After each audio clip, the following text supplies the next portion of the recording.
the challenges when working with L&D teams to design drama.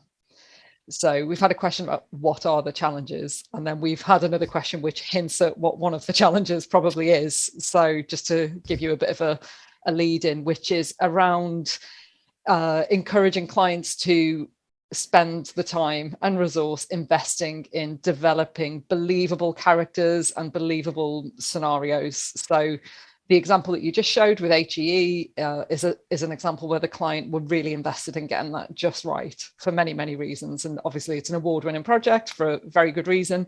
But obviously it doesn't always go that way. So can you talk to us a little bit about the challenges of working with clients in the design phase in terms of producing the best possible drama? I could have a go, Georgia. I think, yeah, obviously the thing is, one hopes to get in early as part of it, because quite often, we're brought in and it's all laid out and there's not very much that one can do. I think which is obviously why I've written the book, so that people are armed with this kind of knowledge that I've just shared today. And I think one of the things about characters, in that particular instance, they kind of had actual real people in mind. I think that was quite one of the fun bits. And so they kind of gave us a lot of the features of these characters. And that gave Crispin, the writer, quite a lot to play with, and also the stylists quite a bit to play with, and also the actors. And I think perhaps the thing to remember, maybe a good bit of advice of way of selling it, is that if you write a sort of a flat character with very little depth, the actors and the directors will try and sort of make stuff up, because otherwise it just seems to there's nothing to sort of work with.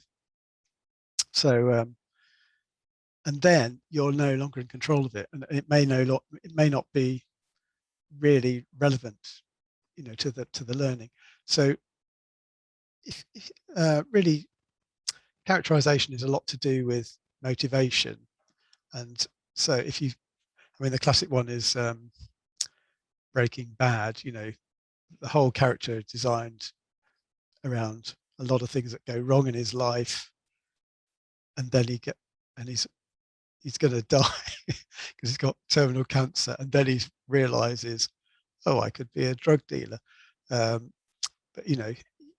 you wouldn't have empathy for him unless you knew all the bad things that have happened to him. And in a job, at work, you really only need to sort of think about some of the things, the pressures that person's under. Yes, at work, but perhaps also at home. There are common problems that we get at home, and that just might. And if you work on that and think about that a bit, that's a good way to build your character, really. So it sounds a bit bland, but it's it's kind of almost as simple as that, really, because you have to think, what is their motivation? That sounds like that's the thing that you always hear actors say, but they need, that's what actors do. They don't be. So we always try and make them active. Everything is active in drama. So therefore, I'm coming from a position of I need something. I need to get something. You've got to think, what does this character need? And you don't really know what their need is until you know how they are constructed.